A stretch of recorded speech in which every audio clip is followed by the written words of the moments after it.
Welcome to Horticulture Happy Hour. My name is Wayne Hobbs. I'm an environmental horticulturist with the University of Florida IFAS Extension in Clay County.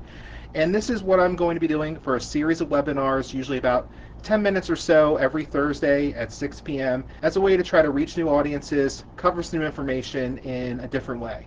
So with these Horticulture Happy Hour webinars, what we're going to be focusing on is some great Florida plants you can add to your garden and add to your landscape. Well, additionally, how to utilize them in great beverages, in mixology, how to make some good mocktails and things like that. So tonight we're going to be focusing on Yaupon Holly. Yaupon Holly is a native Florida plant, very common. You more than likely have one somewhere in your landscape because it's probably just one of those little green ball shrubs near your house. But it's an extremely tough plant, Florida native, very drought tolerant, likes full to part sun, and the cool thing about them is they are really variable in their size as well as how they can be used. So for example, the ones we have at our office are full-size trees. They're about 20 or 25 foot tall, and these are what I basically harvested today to create some tea out of, and we'll cover that in a little bit. Outside of the window out here at my own home, what we have is actually weeping yaupon. So it actually grows downwards. It's a weeping tree, very beautiful. The ones I have out there right now are about 10 to 12 foot tall. They'll eventually get about 25 to 30 foot tall, and they are a really cool plant to add into your landscape for a really striking tree that is, like I said, drought tolerant, Florida friendly, great to have. And there's other varieties that are very tall and narrow. There's other ones that stay very small, 3 to 4 foot tall. So this is one of those plants you can probably find a variety to fit in any garden. And it's one that you may want to add once you hear more about the history of this plant, as well as how great it can be when it comes to making teas and things like that. Historically, this is a really interesting plant because it was the victim of a smear campaign by the British government. So with this, you basically have a plant that one of the things that makes it really unique is it does contain caffeine. So every one of these leaves does contain caffeine in it, which is really cool. Because you can make your own tea out of it. And this was very popular with colonists as well as Native Americans before this. The term that I've always heard used for with Native Americans was black drink, but overall you can basically roast the leaves, steep it, and it makes a tea with caffeine. Only North American plant with caffeine in it. Now, what happened is that over time, it originally was known as Yaupon Holly, but also known as Ilex cassine. However, this plant, one of its relatives, another holly, Ilex, was renamed Ilex cassine. So this was miscategorized the same plant. So this got the Ilex cassine name, and this left this one without a scientific name. So King George went to his royal gardener, asked to rename it, and renamed it Ilex vomitoria. And they started to say that this tea that was very popular in the colonies would make you vomit, and it was basically something that you didn't want to drink because it was bad for you. It was supposed to be looked down on, that you couldn't afford good imported teas or coffees. Interesting thing there too is Ilex cassine, this one here with the bigger leaves, like I mentioned, this you can actually make tea out of too, but it's decaffeinated. So, or it's not decaffeinated, it just doesn't naturally have any caffeine. So you have one caffeinated option, one decaffeinated option, same genus, both can have a great place in your landscape. Now, once it became known as Ilex vomitoria, the popularity fell off. It was still drank throughout the southeast United States where it was grown normally. However, it was seen as a lower class thing to do. However, now there are growers in Florida who are actively growing this, processing it, using it to make their own teas.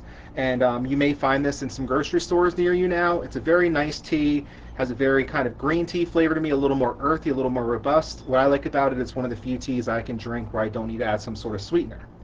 Now to make the tea, all you need is some of those little cuttings like I mentioned, so little things that you're pruned off your plant. One quick thing to remember there is that you don't want to utilize any plants that have been sprayed with pesticides recently, may have been,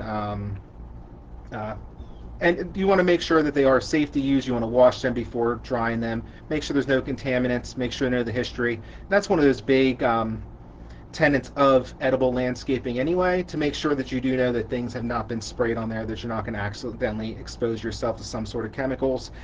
With that, it means you can also start practicing integrated pest management and cut back on your chemical usage, becoming even more Florida friendly.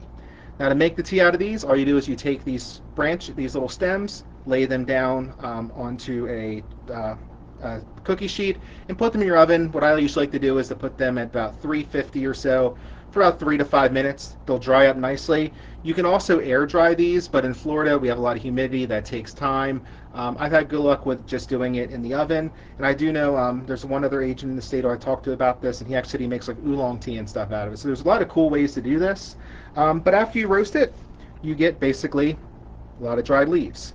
And then from these you can crush them up and put them into a diffuser and basically put that into your hot water and make a tea. So it's just like making any other tea. You're just using a native plant that has caffeine.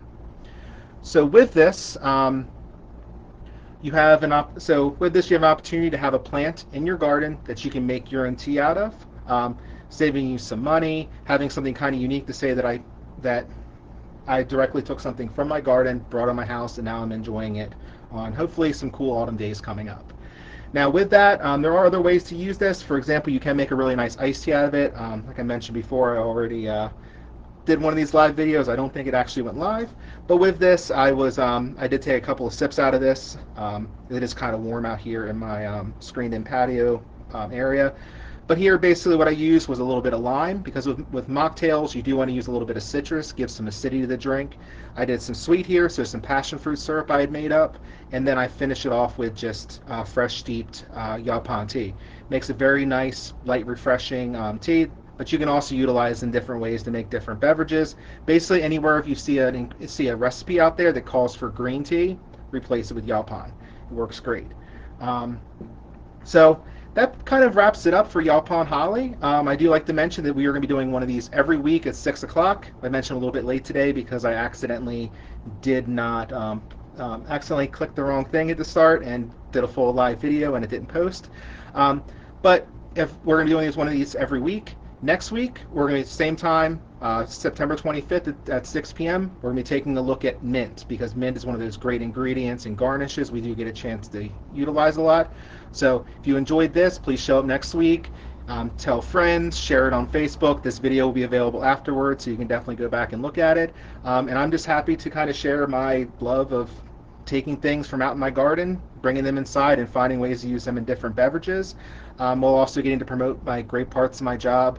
For example, I get to work with my Great Master Gardener volunteers, so I've gotten to teach them concepts from this, but also getting to promote Florida-friendly landscaping, where there are principles that we can help protect the environment, we can help conserve water, protect our pollinators, all those sorts of things as we move through these different topics. So thank you for attending.